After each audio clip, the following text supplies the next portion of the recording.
మీ ఎలాంటి వ్యాపార ప్రకటనలకైనా వెంటనే మా ఛానల్ సంప్రదించండి. నమస్కారం గురుగారు. ఓం శ్రీమాత్రే నమః.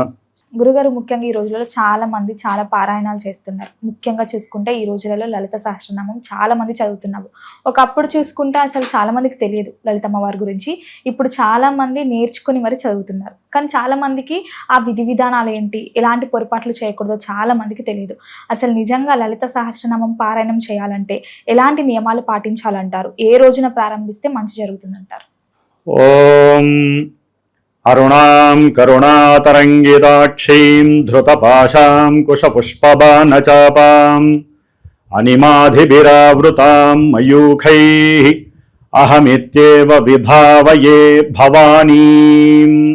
ఓం ఐం హ్రీం శ్రీం శ్రీ లలితా త్రిపుర సుందరీ దేవ్యే నమః. మా లలిత సౌమ్యమైనటువంటి సత్వగుణాలు మనకు అందించేటటువంటి అమ్మలలో లలిత అమ్మవారు చాలా చాలా చాలా ఉత్కృష్టమైనటువంటి మహాపరదేవత. మహాకాళి కావచ్చు, మహాలక్ష్మి కావచ్చు, మహాసరస్వతి కావచ్చు, లేకపోతే మనకున్నటువంటి ఎంతోమంది దేవతలు, అంటే మనకి వారాహి అని, అట్లాగే రాజశ్యామల అని, అట్లాగే ప్రత్యంగిర అని, అంటే అన్ని అమ్మలు కూడా లలిత అమ్మవారి యొక్క అంశంలోంచే వచ్చారు. ఫస్ట్ లలిత అమ్మవారి. లలిత అంటే చిగురించేటప్పుడు కొమ్మలకి పువ్వులు ఎంతైతే అందంగా ఉంటాయో, లేకపోతే ఒక ఆకు మనకి వసంత నవరాత్రులు అంటారు, వసంతకాలంలో చిగురు వస్తూ ఉంటాయి ఆకులు. అది వేపాకు కావచ్చు, రావి ఆకు కావచ్చు. ఎట్లా ఉంటాయంటే అప్పుడే ఒక తల్లి గర్భంలోంచి ఒక శిశువు జన్మించినప్పుడు శుభ్రం చేసిన తర్వాత ఎటువంటి ఆయాసము లేకుండా, ఎటువంటి మచ్చ లేకుండా, ఎటువంటి ఇబ్బందులు లేకుండా పరిపూర్ణమైనటువంటి ఆ పిల్లవాడిని, ఆ పిల్లని చూసినా, అట్లాగే ఇందాక మనం అనుకున్నట్టుగా ఆ పత్రాన్ని చూసినా మనసు చాలా చాలా ఆనందాన్ని, అనుభూతిని చెందుతూ ఉంటుంది.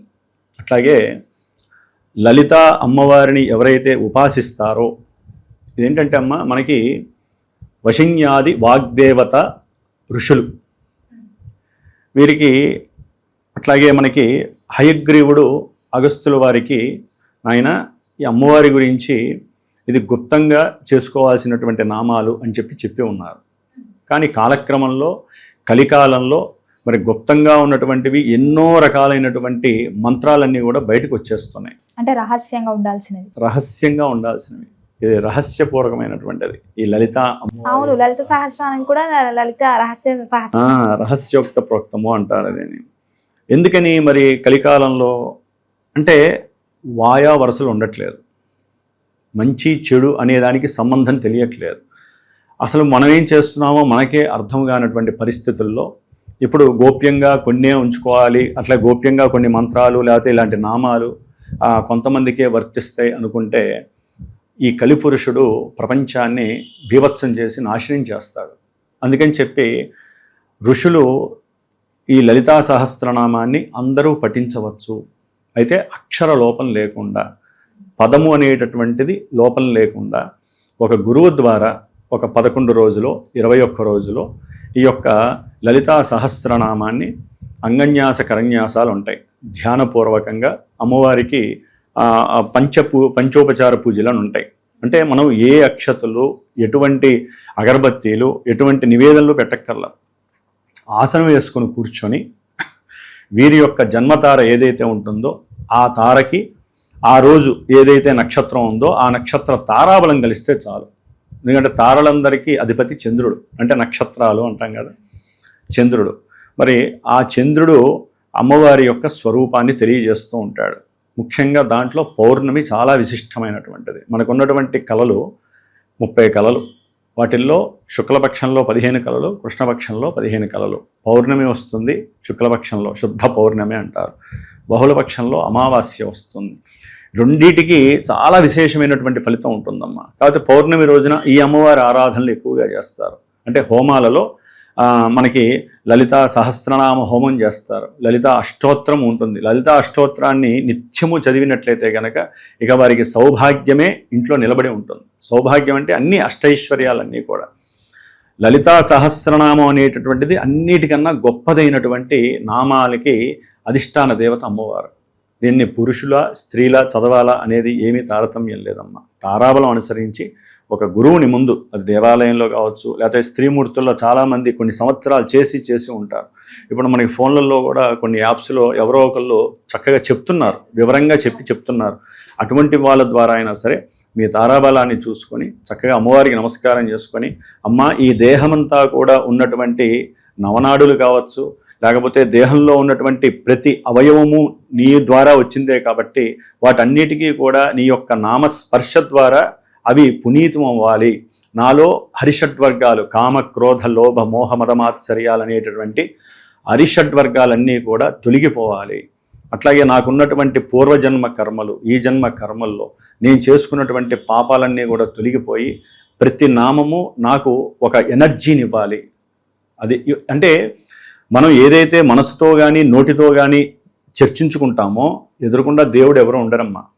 పంచభూతాల ద్వారా కాస్మిక్ ఎనర్జీ అనేటటువంటిది మనకి ఫ్లో అవుతూ ఉంటుంది, ఫార్మేషన్ అవుతూ ఉంటుంది కిందకి. మనం చెప్పింది అవి లాక్కుంటే అవి ఏమి ఇవ్వాలో అవి ఇస్తాయి. అంతేగాని నాకు 100 కోట్లు కావాలమ్మా, నేను 108 రోజులు లలితా సహస్రనామం చేస్తానంటే డబ్బు మనం సృష్టించుకున్నాం. లలితా సహస్రనామాలు ఆ పరదేవత, మరి ఆ హయగ్రీవుడు అంటే విష్ణుమూర్తి, సాక్షాత్తు విష్ణుమూర్తి యొక్క అంశ. ఆయన అగస్త్య మహామునికి తెలిపితే అగస్త్య మహాముని అట్లా ఆయన పరంపరగా మనందరికీ వచ్చింది. ఆవిడ వాగ్దేవత, వాక్కుకి అధిష్టాన దేవత లలిత అమ్మవారు. ఆవిడ ఉపాసన ఎవరైతే నిండుగా ప్రతినిత్యము ఒకసారి చేయటం వలన కలిగే లాభాలు కొన్ని ఉంటాయమ్మా. ప్రతినిత్యము ఉదయము దీపారాధన చేసి అమ్మవారు ఎదురుకుండా కూర్చొని లలిత, సాయంకాలము చంద్రుడు వచ్చేటటువంటి ముందు, అంటే మనకి అమావాస్య ముందు వరకు కూడా చంద్రుడి యొక్క స్పర్శ తగులుతూనే ఉంటుంది, కిరణాలు. అయినా సాయం సంధ్యా సమయం దాటిన తర్వాత 48 నిమిషాల తర్వాత రాత్రికాలం ప్రారంభం అవుతుంది. అంటే మనకి వసంత ఈ ఎండాకాలం కొంత సమయము, శీతాకాలం కొంత సమయము, అటు ఇటుగా తేడా వస్తుంది. కానీ 48 నిమిషాలు అంటే 2 గడియలు దాటిన తర్వాత మనకి రాత్రికాల సమయం వస్తుంది. రాత్రికి అధిష్టాన దేవుడు ఎవరంటే చంద్రుడు కదా, పగలేమో సూర్యుడు కదా. అందుకని ఆ చంద్రుడు ఆ ఉదయించేటటువంటి సమయంలో మనం చక్కగా మన మనస్సులో సంకల్ప సిద్ధిని, ముందు సర్వజనులంతో కూడా బాగుండాలి, ఈ ప్రపంచంలో ఈ భూమి మీద ఉన్నటువంటి ప్రాణులందరూ కూడా బాగుండాలి, అది ఏ జీవైనా కావచ్చు.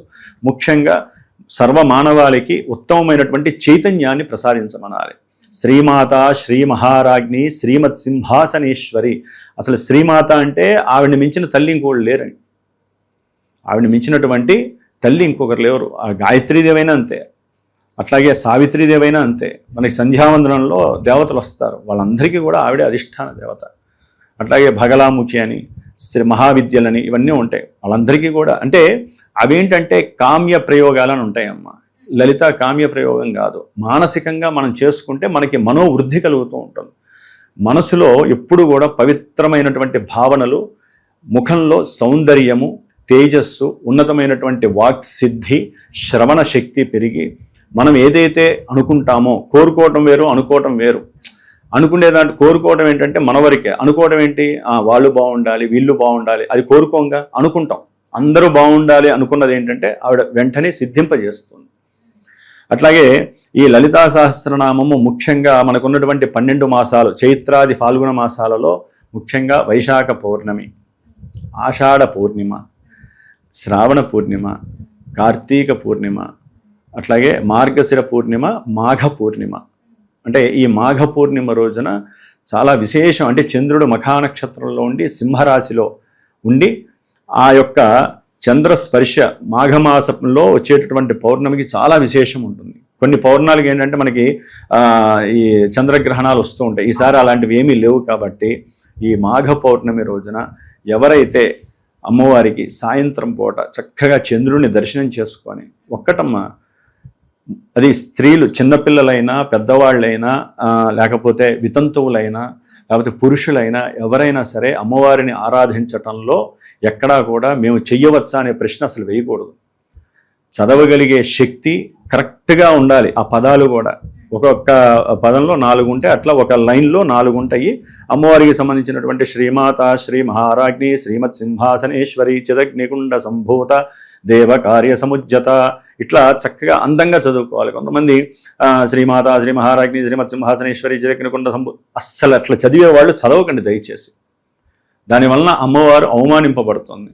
ఎట్లా అంటే ఇప్పుడు ఒక చెరుకు గడ ఎవరైనా తింటున్నప్పుడు ఎంత ఆస్వాదిస్తారో అట్లాగే మనకు అనుకూలమైనటువంటి ఏదైనా ఫుడ్ను ఆస్వాదిస్తామో, ఎవరితోనైనా మాట్లాడేటప్పుడు తియ్యగా మాట్లాడతాం. అంతకు మించి కొన్ని లక్షల రెట్లతో అమ్మవారి నామాన్ని ప్రతిదీ కూడా వీలుంటే తాత్పర్యం అర్థం చేసుకొని గనక లలితా సహస్రనామాన్ని ఎవరైతే గనక చక్కగా అనుభవిస్తారో వారికి అఖండమైనటువంటి సౌభాగ్యము, విద్య, ఉద్యోగము. ఎందుకంటే ఈ అమ్మవారి సహస్రనామాలలో అన్నీ రంగరింపబడి ఉన్నాయమ్మ. అందరి దేవతలతో లింకే ఉంటుంది అమ్మవారి. అసలు ఈ దేవత ఉన్నారా, ఈ దేవత లేరా అని ఎక్కడా లేదు. ప్రతి దేవత ఈ సహస్రనామాల్లో ఉంటారు. మనకి ఉన్నటువంటి షట్చక్రాలు ఉంటాయి, సహస్రార చక్రం ఉంటుంది, అవి కూడా దాంట్లో ఉన్నాయి. ఒక్కొక్క చక్రానికి సంబంధించినటువంటి మంత్రం కూడా దాంట్లో ఉంటుంది. అవి యాక్టివేట్ అవుతూ ఉంటాయి మనం చదివినప్పుడు. మనం చదివేటప్పుడమ్మా విశుద్ధ చక్రలయ ఇట్లా కొన్ని వస్తూ ఉంటాయి అన్నమాట. వచ్చినప్పుడు తెలియకుండానే అవి యాక్టివేట్ అవుతూ ఉంటాయి. అంటే మనం ఒకసారి చదవంగానే యాక్టివేట్ అయిపోవు. ఇప్పుడు లెక్క ప్రకారం యోగాధ్యానము లేకపోతే ఇవి యాక్టివేట్ అవ్వాలంటే కొంతమంది అఖండమైనటువంటి దీక్షకి వెళ్ళిపోతారు. ఒక్కోసారి అది ఎదురు దెబ్బ తగులుతుంది వాళ్ళకి. ఒక్కోసారి షట్చక్రాలు గనక యాక్టివేట్ అయితే ఆ మనిషి సవ్యమైనటువంటి స్థితిలో లేడనుకోండి, అవి మింగేస్తాయి, తట్టుకోలేరు. ఒక పాము చక్కగా లేచినట్టే కదా షట్చక్రాలని లేపటం అంటే సహస్ర. కానీ జీవితకాల పర్యంతము ఎవరైతే లలితా సహస్రనామాన్ని అందంగా, ఆనందంగా, మధురానుభూతిగా చదువుతారో వారికి నిత్యము కూడా అమ్మవారు షట్చక్రాల ద్వారా ప్రవహింపబడుతూ ఉంటుంది. వారిలో చుట్టూ ఆరా ఉంటుంది. వారితో ఎవరైనా మాట్లాడినా చాలా ఆనందంగా ఉంటుంది. ఈ ఆరా వారికి కూడా స్ప్రెడ్ అవుతూ ఉంటుంది సూర్యకిరణాల్లాగా.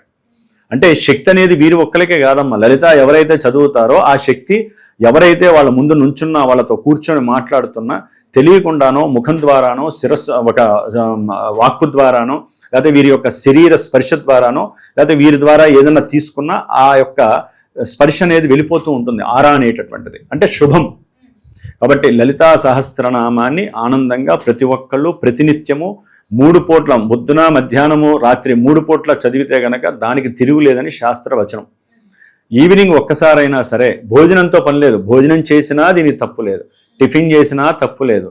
లేకపోతే కొంతమంది వెల్లుల్లిపాయలు తిన్నాము, వెల్లుల్లి తిన్నాము, లేకపోతే మేము తినే ఆహారము కాస్త నాన్ వెజ్ అండి, మనసుకి సంబంధం లేదు కదా. తినే ఐటము పొట్టకి సంబంధించింది. గురుగారు, నాన్ వెజ్ తిని కూడా, మాంసాహారం తిని కూడా మనం పారాయణం చేయొచ్చా? నేనేమంటున్నాను, పారాయణం అంటే మానసిక పారాయణం అమ్మా. ఇప్పుడు తిన్నారు, స్నానం చేయకుండా దేవుణ్ణి కూర్చొని పూజ చేయరుగా, చక్కగా తలస్నానం చేస్తారు. కానీ చాలా మందికి డౌట్ వస్తుంది కదా గురుగారు, నార్మల్ గా తిన్న తర్వాత ఇప్పుడు స్నానం చేసి, ఇప్పుడున్న జనరేషన్ లో, ఇప్పుడున్న హడావిడి జీవితంలో చాలా మంది ఇప్పుడు నార్మల్ గా సండే రోజు అయినా సరే వాళ్ళు స్నానం చేసి నాన్ వెజ్ ఏదో తిని, మాంసాహారం ఏదో తిని పారాయణం చేద్దాం, మధ్యాహ్నం ఖాళీగా ఉన్నాం, సో టైం దొరికినప్పుడే పారాయణం చేద్దాం అనుకున్న వాళ్ళు చాలా మంది ఉన్నారు. నేను అదేమ్మా, ఇప్పుడు 48 రోజులు దీక్ష పెట్టడం వేరు, ఒక మండలి లాగా దీక్ష వేరు. మీరు చెప్పేది దీక్ష. దీక్షలో అసలు ఆ 48 రోజులు ఏది ముట్టుకోరుగా, అసలు ఆ తతంగం వేరుంటది. నేను అనేది నిత్యము పారాయణ చేయాలి అని సంకల్పించుకుంటారు. అంటే నా జీవిత పర్యంతము, లేకపోతే ఇలా చదువుకుంటే వెళ్ళాలి, నాకు ఇష్టము అమ్మవారి పారాయణ అని కొంతమంది అనుకుంటారు. అట్లానే వాళ్ళ ఫుడ్ని వాళ్ళు అవాయిడ్ చేయలేరుగా. అంటే గురుగారు, నా చిన్న డౌట్ ఏంటంటే, ఇప్పుడు మనం నిత్య జీవితంలో మనం ఎన్ని రోజులు బతికితే అన్ని రోజులు పారాయణం చేసుకుందాం అనుకునే వాళ్ళు ఉన్నారు, వాళ్ళు చేసుకుంటున్నారు. ఇప్పుడు మార్నింగ్ స్నానం చేసిన తర్వాత వాళ్ళు నాన్ వెజ్ ఎప్పుడో ఒక పూట తినాల్సింది, కానీ నైట్ ఖచ్చితంగా లలిత సహస్రనామం చదవాలనుకుంటారు. ఇప్పుడు తిన్న ఎఫెక్ట్ అప్పుడు పడదంటారా? తలస్నానం చేస్తారు కదమ్మా, ఇక్కడి నుంచి వెళ్ళిపోతుంది ఆ దోషం అనేటటువంటి. చేసిన తర్వాతనే తింటున్నారు కదా అంటున్నాను. ఉదయం పూట చేసుకున్నారు అనుకోండి, మధ్యాహ్నం పూట తినమనండి, ఇక సాయంత్రం చేయకపోయినా పర్వాలేదు. కొంతమందికి కుదరట్లేదు. కానీ ఇక్కడ నేను చెప్తోంది ఏంటి, శారీరకంగా తీసేసేయండి. అయ్యో ఈ రోజు చేయలేదు, ఇన్ని సంవత్సరాలు రోజు చేసుకొచ్చాను, ఈ రోజు ఇక్కడ తినేశాను, నేను చేయలేకపోతున్నాను, నేను ట్రావెలింగ్లో ఉన్నాను కదా అని చెప్పి ఫీల్ అవుతూ ఉంటారు. ఇక్కడ మనసుకి సంబంధించింది మాత్రమే నేను చెప్తున్నాను. విన్నా కానీ మోక్షం కలుగుతుందా గురుగారు? మోక్షం కాదమ్మా, ఇది మోక్షము, భోగము, భాగ్యం కోసం చదవకూడదు. మానసికంగా చర్య, మనకి ప్రకోపాలు, వికారాలు ఇవన్నీ తీసివేయటానికి అమ్మవారి నామాలు చాలా దోహదపడతాయి.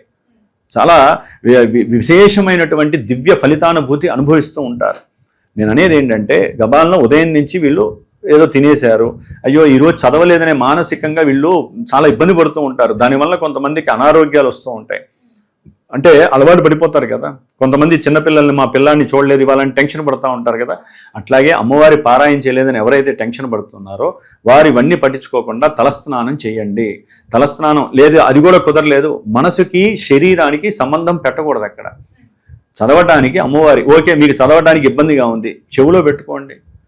లలితా పారాయణ ఆన్ చేసుకొని ప్రశాంతంగా ఒక 18 నిమిషాలు 22 నిమిషాలు పడుతుంది, ప్రశాంతంగా కూర్చోండి.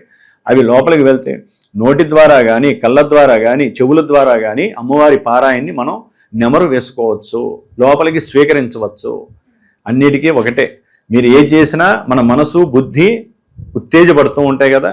ఇక్కడ వింటున్నా కూడా మన నోట్లో నాలిక తెలియకుండా లోపల లోపల తన యొక్క లాలాజలంతో పాటుగా కలిసిపోతూ ఉంటాయి ఈ యొక్క నామాలు. కాబట్టి బయటికి చదవనక్కర్లా, లోపల దాన్ని ఆస్వాదించినా చాలు. నేను అనేది ఏంటంటే మానసిక బాధ కన్నా ఇది బెస్ట్ కదా అంటున్నా నేను. కాబట్టి లలితా సహస్రనామాన్ని మాఘమాసంలో పౌర్ణమి రోజున చక్కగా ఉదయం పూట చేయండి, సాయంత్రం పూట చేయండి. భోజనం చేసినంత మాత్రాన చేయకూడదని నియమము నిష్ఠ ఏమీ లేదు. మానసిక ప్రశాంతత కోసము, మనో ఉత్తేజం కోసము చేయండి. ఇదేదో చేయటం ద్వారా మీరు కోరుకున్నా కోరుకోకపోయినా లలితా సహస్రనామం చేస్తే అన్నీ కూడా శుభాలే జరుగుతాయి, దాంట్లో ఏమాత్రము కూడా తిరుగులేదు. కాబట్టి ముఖ్యంగా దీనికి సౌభాగ్యవంతులే చేయాలని ఏం లేదు.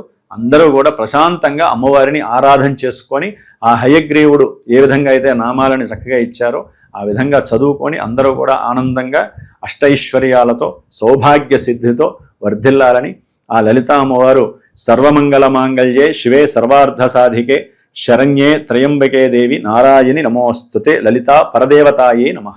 గురుగారు, నాకు ఇంకొక చిన్న డౌట్ అండి. ఈ లలిత సహస్రనామంలో చాలా మంది మనకు వస్తున్న నుంచి ఆచారం ఏంటంటే, మనం తెలుగు వాళ్ళం ఏది ప్రారంభించినా ఒక మంచి రోజు చూసుకుంటాం, ఒక మంచి గడియ చూసుకుంటాం కదా. మరి ఈ లలిత సహస్రనామం చదవాలనుకునేవారు ఇలాంటివి పాటించవచ్చా? ఈ రోజు ప్రారంభిస్తే బాగుంటుంది, శుక్రవారాలని మంగళవారాలని ఇప్పుడు మీరు చెప్పినట్టు పౌర్ణమి అని ఎవరన్నా ఇట్లా నిత్య జీవితంలో మేము చదువుకుంటామంటే ఈ రోజు ప్రారంభిస్తే బాగుంటుంది అంటే మీరు ఏం చెప్తారు? అదేనమ్మా, తారాబలం ఒకటి వాళ్ళకి తెలిస్తే, లేదా సోమవారం లేదా పౌర్ణమి లేదా ఏదైనా సరే శుక్రవారము లేదా అష్టమి చంద్ర విభ్రాజ దళికస్థల శోభితాయే నమః. కానీ గురుగారు చాలా మంది అష్టమి రోజు ఈ పనులు చేయొద్దు. జయతిథి, అష్టమి జయతిథి శుభతిథి అంతే. ఇక అది అమావాస్యకు ముందు అష్టమి కొంచెం దోషం అంటారే కానీ పౌర్ణమికి ముందు అష్టమి రోజున అమ్మవారికి చండీ హోమాలు చేస్తారు. చతుర్దశి రోజున చేస్తారు, అమావాస్య ముందు రోజున. అమావాస్య రోజున చండీ హోమం చేస్తారు, పౌర్ణమి రోజున చండీ హోమం చేస్తారు. అష్టమి చాలా విశేషమైనటువంటిది.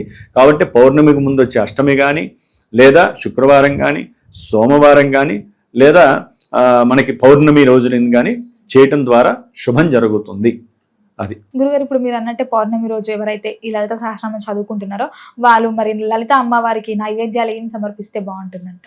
అమ్మ, లలిత అమ్మవారికి పర్టికులర్గా ఈ నైవేద్యం అని ఉండదమ్మా.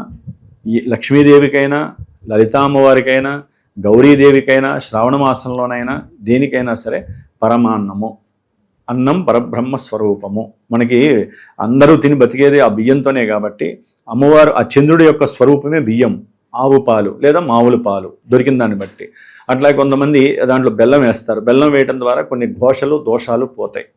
కాబట్టి అది కూడా ఒక దీనికి. లేదా కొంతమంది ఏంటంటే చక్కెర పొంగలి చేస్తారు, చక్కెర వేస్తారు. కాబట్టి ఈ విధంగా చేసుకొని పరమాన్నాన్ని ఆవుని వేసి చక్కగా అమ్మవారికి నివేదన చేయడం ద్వారా వృద్ధి కలుగుతుంది. ఆ ప్రసాదం మనమే కాకుండా ఆ నైవేద్యాన్ని నలుగురికి పెట్టి మనం భుజించడం ద్వారా శరీర ఆరోగ్యం సమతుల్యత కలుగుతుంది. అంటే ప్రకోపాలు, వాత పిత్త శ్లేష్మ దోషాలను ఉంటాయి కదా, అవి పోయి చక్కగా సత్వగుణము దినదినము ప్రవర్ధమానం అవుతూ ఉంటుంది అన్నమాట. అమ్మవారికి ఇష్టమైనటువంటి పాయసాన్న ప్రియ త్వక్కు స్థాయి. అంటే పాయసాన్నం అంటే ఆవిడికి ప్రియత్వం, కాబట్టి ఆ పాయసాన్నము మనం పరమాన్నం అంటాం అన్నమాట. గురుగారు, మొత్తం మీద మాకు తెలియని లలిత రహస్య సహస్రనామం గురించి తెలియజేసినందుకు ధన్యవాదాలు. ఓం శ్రీమాత్రే నమః. శుభమస్తు.